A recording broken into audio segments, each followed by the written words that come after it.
గుంటూరు ప్రభుత్వ ఆసుపత్రిలో general surgery వైద్యులు పూర్వ ఆసుపత్రి సూపరింటెండెంట్ డాక్టర్ కిరణ్ కుమార్ బృందం అరుదైన క్లిష్టమైన ఆపరేషన్ను విజయవంతంగా చేశారు.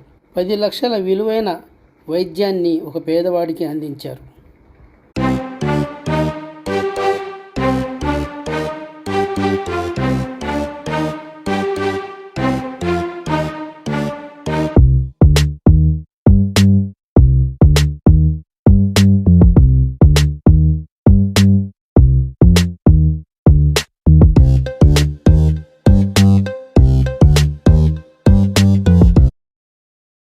ఒంగోలుకు చెందిన ప్రసాద్ తీవ్రమైన కడుపు నొప్పితో బాధపడుతున్నాడు.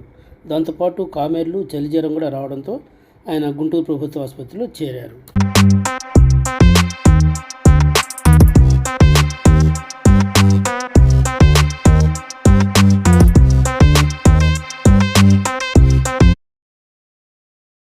ఒంగోలు ఆసుపత్రి వైద్యులు పరీక్షలు చేసిన తర్వాత గుంటూరు ప్రభుత్వ ఆసుపత్రికి రిఫర్ చేశారు. గుంటూరు జీజీహెచ్ వైద్యులు ఆసుపత్రి పూర్వ సూపరింటెండెంట్ డాక్టర్ కిరణ్ కుమార్ పేషెంట్ని చూసి ఆపరేషన్ చేయాలని నిర్ణయించుకున్నారు. కాలేయంలో నీటి బుడ్డ ఉందని వైద్యులు గుర్తించిన తర్వాత ఆపరేషన్ చేయడానికి సిద్ధమయ్యారు. ఇలాంటి వ్యాధి కుక్కల వలన, కలుషితమైన నీరు తాగడం వలన, ఉడికించని మాంసం తినడం వల్ల వస్తాయని ఆయన చెప్పారు. మొత్తం వర్క్ మీద జరిగింది. వర్క్ మీద చేసినందుకు గవర్నమెంట్కి ఏం చేద్దాం మనం పెడదాం పెట్టు మరి. గవర్నమెంట్ దవాఖాన వర్క్ చేశారు కదా, బాగానే ఉందా ఇప్పుడు నీకు ఆరోగ్యం? అడిగిన అవసరం లేదు సార్, మొత్తానికి నీకు తృప్తిగా వెళ్తున్నాం అనుకున్నావా? మామూలుగా ఇంత శుభ్రంగా వెళ్ళగలను అనుకున్నావా?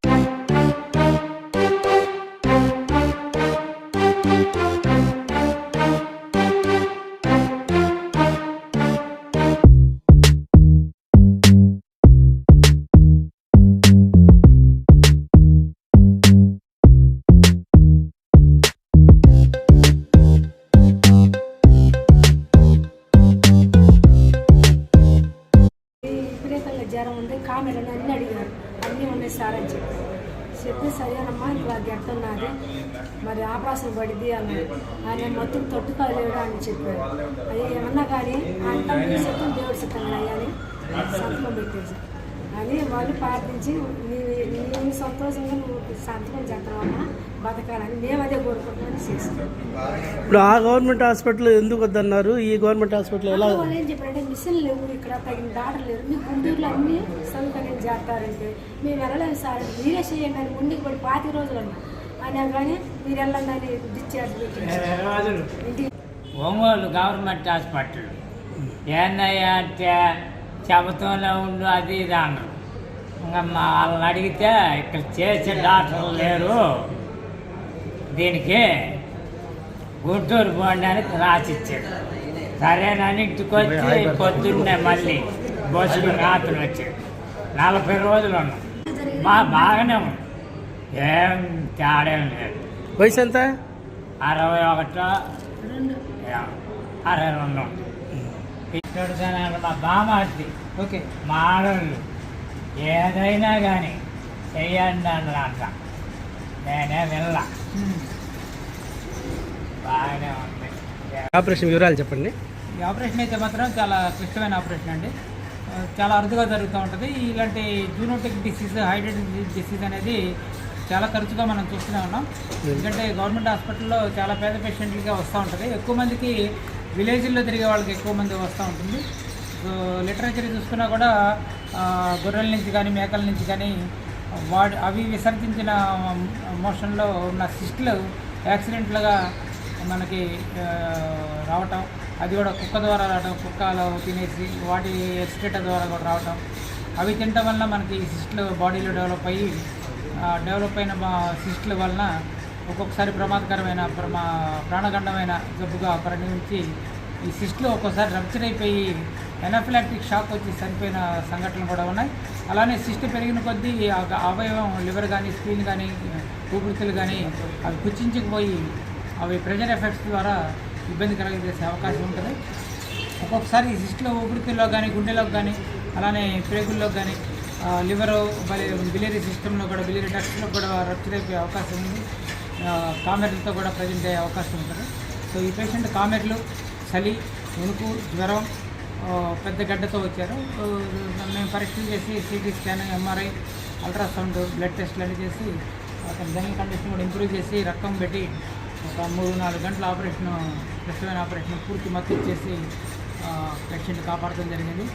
దాంట్లో ఉన్న సిస్ట్లో ఉన్న డాక్టర్ సిస్ట్లను తీసేసి అలానే సిస్టోబిలియరీ కమ్యూనికేషన్ కూడా ఉమెన్ ప్లగ్ పెట్టి క్లోజ్ చేసి దాదాపు 40 రోజులు అతన్ని కాపాడి ఐసీయూలో పెట్టి ఐసీయూలో కూడా స్టాఫ్ నర్సులు కానీ అలానే థియేటర్లో స్టాఫ్ నర్సులు కానీ వార్డు స్టాఫ్ నర్సులు కూడా కంటికి రెప్పలా కాపాడి పేషెంట్ని వాళ్ళ సంపూర్ణ ఆరోగ్యవంతుడిగా ఇంటికి పంపించడానికి సిద్ధంగా ఉన్నాడు. కుట్లు కూడా పూర్తిగా మానిపోయినాయి. ఆహారాన్ని తీసుకున్నాడు. ఫ్యూచర్లో కూడా అన్ని రకాల ఆహార పదార్థాలు తీసుకోవడానికి ఇబ్బంది ఉండదు. అలానే ఫ్యూచర్లో రాకుండా ఉండడానికి కూడా కొన్ని మెడికల్ మందులు ఆల్బెండజోల్ అనే ట్యాబ్లెట్స్ కూడా ఇవ్వడం జరుగుతుంది. కాబట్టి ఒంగోలు ఆసుపత్రిలో అక్కడ వైద్యం చేయించుకున్నారు. అక్కడ ఏమో సరిగా పట్టించుకోలేదు. అన్నిటికీ గుంటూరు ప్రభుత్వ ఆసుపత్రి ఉందని నెట్టేశారంట. అది అసలు దానివల్ల గుంటూరు ప్రభుత్వ ఆసుపత్రి మీద ఒత్తిడి పెరగడమే కాకుండా వైద్యులు కూడా భారం ఎక్కువ పెరుగుతుంది. ఏమనుకుంటారు? ఎలా దీన్ని ఎలా చూస్తారు? గుంటూరుకి రావడానికి ఒత్తిడి అనుకునే ప్రసక్తి ఉండదండి. గుంటూరు అనేది రిఫరల్ సెంటర్గా తీసుకోవాల్సిన అవసరం ఉంది. ఇది గుడ్ అయిన హాస్పిటల్. 70 సంవత్సరాల చరిత్ర ఉన్న హాస్పిటల్లో నిష్ణాతులైన వైద్యులే కాకుండా వైద్య సిబ్బంది కూడా ఉన్నారు. అలానే వైద్య పరికరాలు కూడా ఇక్కడ ఉన్నాయి. కాబట్టి గవర్నమెంట్ కూడా ఇవాళ గవర్నమెంట్ గుంటూరు జనరల్ హాస్పిటల్ని A1 లిస్ట్లో చేర్చింది. అలానే ఏబీసీ గ్రేడ్లు చేసినప్పుడు ఏ గ్రేడ్లో వాళ్ళ గుంటూరు గవర్నమెంట్ హాస్పిటల్ ఉంది. కాబట్టి ఒంగోలు నుంచి రావడానికి మేము అయితే మాత్రం ఆక్షేపణ చేయం. ఎందుకంటే అక్కడ కొత్త డాక్టర్లు ఉన్నారు, కొంతమంది నిష్ణాతులైన వైద్యులు ఉన్నప్పటికీ ఇలాంటి క్రిటికల్ కేసులు చేయాలంటే మరింత నైపుణ్యత ఉండాల్సిన అవసరం ఉంది. అలానే నైపుణ్యంతో మత్తిచ్చే వైద్యులు కూడా కావాల్సిన అవసరం ఉంది. నైపుణ్యత చేయడానికి వైద్య పరికరాలు కూడా అందుబాటులో ఉండాల్సిన అవసరం ఉంది. కాబట్టి వాళ్ళు ఇక్కడ పంపించడమే మంచిదని నా పర్సనల్ ఫీలింగ్. సో రిఫర్ చేయటం అనేది ఒక చిన్న సెంటర్ నుంచి పెద్ద సెంటర్కి రావడం అనేది తప్పుగా మనం ఎప్పుడు తీసుకోకూడదు. ఇక్కడ అయితే వైద్య సౌకర్యాలు మెండుగా ఉన్నాయి, మెరుగ్గా ఉన్నాయి. వైద్య పరికరాలు చాలా అద్భుతమైన పరికరాలు మనకు అందుబాటులో ఉన్నాయి.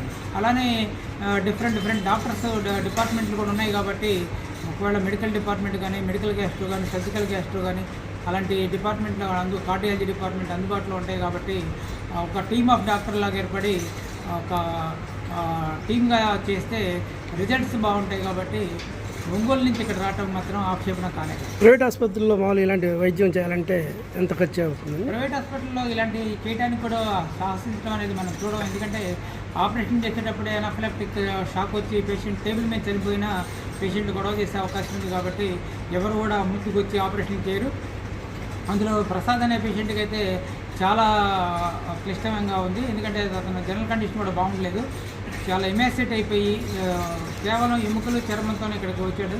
ఆ టైంలో హై టెంపరేచర్, జాండీస్ కూడా ఉంది. ఇలాంటి పేషెంట్కి ఆపరేషన్ చేయాలంటే కష్టం. కాబట్టి ఎవరో ముందుకు రాదు. మరి మీరు ఎంత ధైర్యం చేశారు? మరి అంత క్రిటికల్ పొజిషన్ ఉన్నప్పుడు? క్రిటికల్ పొజిషన్ ఉన్నా కూడా ఒక మానవ ప్రయత్నంగా ఒక డాక్టర్గా చేయాల్సిన బాధ్యత ఉంది. కాబట్టి ధైర్యమే సాహసం అనే ఉద్దేశంతో మేము అప్పుడు ముందుకు వెళ్తాం. కాబట్టి ఆ విధంగా ఆపరేషన్కి లైన్లో పెట్టి చేయడం జరిగింది. బట్ మత్తు డాక్టర్లు కూడా సహకరించారు, మిగతా డాక్టర్లు కూడా సహకరించి పేషెంట్ కూడా పూర్తి కోఆపరేషన్తో మనం నమ్మి ఉన్నారు. నమ్మి ఉన్నందుకు భగవంతుడు కూడా మేలు చేసాడేమో అనిపిస్తుంది.